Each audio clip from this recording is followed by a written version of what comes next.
Hello, in this video I want to show you how to fix the issues when you have stable internet connection but you cannot browse your browser or use App Store on iPhone 14 Plus.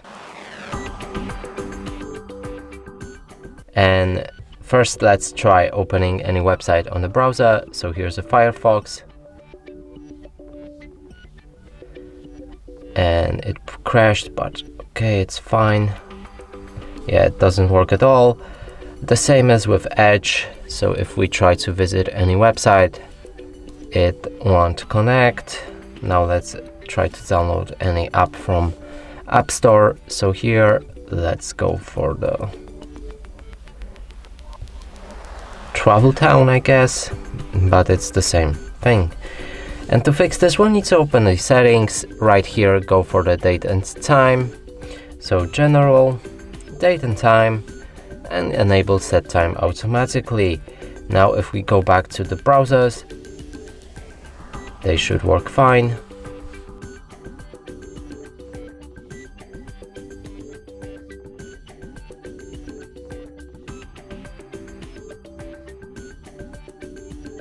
And the same with App Store.